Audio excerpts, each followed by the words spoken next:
我記得喺98年嘅時候，街上嗰啲大排檔係有野味食嘅。小弟曾經係有幸食過野兔。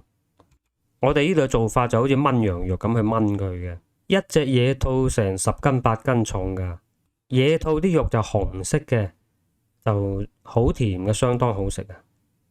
家兔呢就完全唔同嘅，飼養嘅家兔呢啲肉係白色嘅。我啊覺得唔係咁好食噶，家兔啊，通常都係攞嚟煲下湯。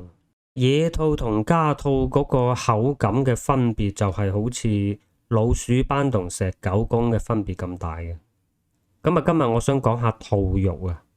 人類大約喺西元前嘅10000年到9000年之間就開始種農作物，跟住喺隨後嘅5000年，人類就開始養動物嚟到食。但係咁多年食嚟食去呢，來來去去都係雞鵝鴨啊、豬牛羊啊、魚蝦蟹啊，咁啊都好單一嘅，來來去去都係呢啲品種。咁啊近年呢，就多咗有養鱷魚啦、田雞啊、牛蛙啊咁啦，都係相當之受歡迎嘅食物啦。咁啊而家去到大排檔呢，成日都會點嗰啲山椒田雞啊、鐵板牛蛙咁啦。咁啊到冬天啊會食下雞煲啊、炆羊肉啊咁咯。咁但係好奇怪喎，咁多年啦，一直都好少見到好廣泛咁去飼養同食用兔仔嘅。咁啊，大家都知道兔仔係好生得噶啦，一隻兔乸到6個月大呢，佢就可以生育噶啦。而兔仔係並列雙綱嘅，佢係雙子宮設計啊，可以喺懷孕一胎幼兔嘅時候呢，同時又再懷上第2胎嘅，然後分別去生仔啊。2個子宮各自有各自工作啊。嗰啲兔乸呢，係1年12個月都處於發情期嘅。而且妊娠期又相當之短，30日就生一竇嘅，一竇啊揦埋都6到10隻噶啦，多嘅時候會去到15隻。而且佢一生完呢，就唔使唞嘅，即刻就可以搞嘢噶啦，跟住馬上啊再次懷孕。所以啊兔仔啊真正係淫賤不能移噶，簡直就係日搞夜搞嘅。理論上一對健康嘅兔仔呢，到4歲嘅時候，佢就可以有6150萬隻後代。因為呢對兔仔嘅後代喺6個月大嘅時候，同樣可以1個月一竇咁嘅繁殖後代嘅，咁啊幾何級咁增加落去。咁啊造物主就好公平嘅。兔仔之所以繁殖能力咁強呢，完全係因為兔仔係處於食物鏈嘅底層嘅動物，係眾多食肉動物嘅口糧。咁處於底層嘅動物呢，唯有就靠嗰個高速嘅繁殖能力去彌補嗰個被食嘅速度咯。咁啊，澳洲嗰個兔仔災難嘅故事大家都聽過噶啦。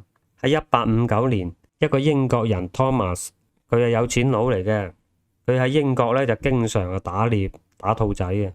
咁佢移民到澳洲咧，佢就帶咗24隻歐洲兔過去養嚟俾佢打獵玩嘅。咁啊，呢個 Thomas 都算係幾環保噶啦，自己養兔仔俾自己打，但係就因此啊造成咗澳洲嘅災難啦。兔仔喺澳洲就冇天敵嘅，再加上溫暖嘅冬季，嗰啲兔仔呢就搞足12個月，咁啊數量幾何級咁去增長。幾年後，呢個 Thomas 用獵槍輕鬆就打咗2000隻兔仔。維多利亞女王個仔阿爾弗雷德親王來訪，喺3個鐘頭內就打咗1000隻兔仔。去到1940年，澳洲嘅兔仔嘅數量達到10億隻。咁點解咁高速繁殖能力嘅動物何以咁少人去養嚟食呢？唔係淨係外國嘅，中國都冇咩人養兔仔噶，好少人養。咁啊有幾個原因嘅。嗱，首先呢，兔仔係冇辦法馴養嘅動物啊。大家都知道雞鵝鴨係好有歸屬感嘅。佢哋啊只會喺圈養嘅區域裏邊活動，夜晚呢就自己好自覺咁返去個竇裏邊瞓覺，就唔會逃跑嘅。嗰啲走地雞啊，嗰啲農民呢承包咗啲山頭呢，又咁放啲雞出去養，佢周圍走，佢自己唔會逃跑嘅。到夜晚佢自己返去個竇嗰度噶啦。嗱，豬係好乖嘅喎，豬喺農村呢，你時不時會見到嗰啲大豬乸呢，自己一隻咁周圍走嚟走去。到時到後佢就會返屋企食飯瞓覺噶啦。咁啊，牛羊都好好管理嘅，牛羊又係唔會逃走嘅，幾隻牧羊犬就管理得貼貼服服噶啦。咁啊，所以呢啲都係好好養嘅動物啦。咁兔仔就唔得嘅，佢係好細膽嘅，佢嘅基因裏邊已經習慣咗，佢一生裏邊都係逃跑嘅，一有機會佢就逃跑噶啦。所以一定要用啲籠咧困住佢嚟養嘅，咁就會大大增加嗰個飼養同管理成本啦。呢個就第一個問題啦。第二個問題就係嗰個飼料轉化率啊，簡稱 FCR 啊。飼料轉化率嘅意思就係幾多斤飼料去換幾多斤嘅肉啦。咁啊，兔仔嘅飼料轉化率就唔係咁高嘅。嗱，而家最常見嘅白乳雞啊，即係白色嗰啲雞啊，飼養嗰啲雞啊，佢嘅飼料轉化率呢就係 1.8:1。個意思就係你餵咗 1.8 公斤嘅飼料呢，隻雞就會長1公斤嘅肉。咁啊，呢度所講嘅肉呢，就唔係指純肉啊，佢係連毛夾屎咁計嘅，包含啲骨頭啊、毛啊咁一齊去計算嘅呢個肉啊。豬嘅飼料轉化率呢，就 3.2:1，即係豬食 3.2 公斤飼料，佢就會長1公斤嘅肉。牛肉嘅轉化率呢，就係 6:1，所以牛肉係比較貴。牛蛙最犀利啦，牛蛙嘅飼料轉化率呢，就係 1:1，基本上1公斤嘅飼料就可以得到1公斤嘅牛蛙，所以牛蛙呢，就賣到好平嘅。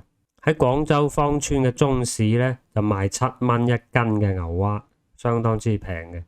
而兔仔嘅飼料轉化率呢，就係 3.4:1，即係 3.4 公斤嘅飼料就長1公斤嘅兔肉。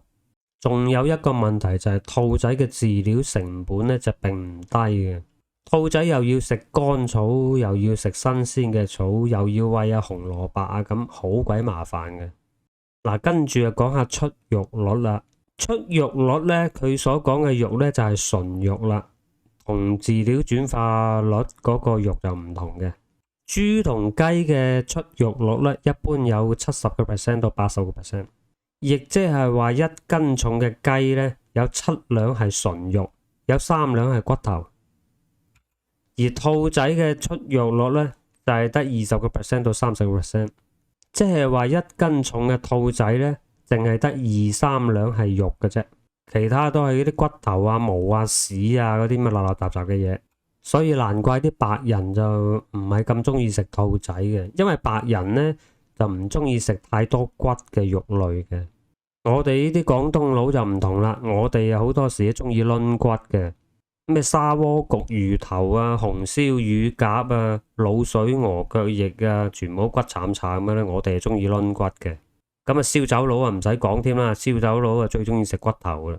咁啊，點解我哋啲咁為食嘅廣東佬呢，都唔係咁中意食兔肉呢？咁啊，仲有一個原因就係兔肉嘅脂肪含量係非常之低嘅，佢嘅蛋白質含量係非常高嘅，同埋兔肉呢就有陣腥臊味嘅，好古怪嘅。我哋粵菜啊唔係咁中意係太多醬啊，太濃味啊咁去整佢。咁所以咧就唔係咁容易去掩蓋嗰陣腥臊味嘅，所以我哋廣東人通常咧最多都係攞嚟煲下湯嘅啫，唯有啊川菜嗰啲重油重鹽重辣就可以去食兔肉嘅。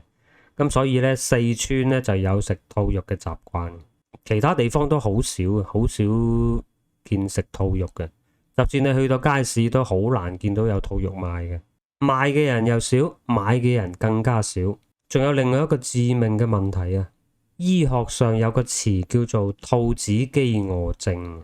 以前北美洲印第安人遇到食物貧乏嘅時候，好多動物咧都打到冇晒啦，咁啊只能捉嗰啲繁殖力超強嘅兔仔嚟到食，咁啊餐餐兔肉啊食到飽，但係仍然會陷入營養不良嘅狀態。咁啊原因呢，就係兔肉嘅消化率係非常之高嘅。佢嘅消化率就達到 85% 啊，所以你會越食就越瘦，而且咧食完好快就會覺得肚餓，咁就引發嗰個兔子飢餓症啊。包括好多探險家同埋啲獵人呢都有過呢種經歷嘅。兔仔啊蛋白質啊非常之高，脂肪啊太低啦，脂肪佢係減肥嘅理想食物咯。咁但係如果你單一去依賴兔肉為主要嘅食物來源嘅話呢，慢慢你就會營養不良噶啦。咁啊，除非你食埋兔仔嘅大腦啊、肝臟啊咁啦。咁但係兔仔嗰副肝有幾大啊？得嗰啲咁多多，根本就唔夠嘅。咁啊，所以綜合以上嘅原因啦吓，兔仔就係屬於嗰種既唔好養又唔係特別好食嘅肉類，佢又賣唔起價，經濟效益又非常低，所以就如此不受歡迎，同埋冇辦法普及。OK，多謝大家收睇，拜拜。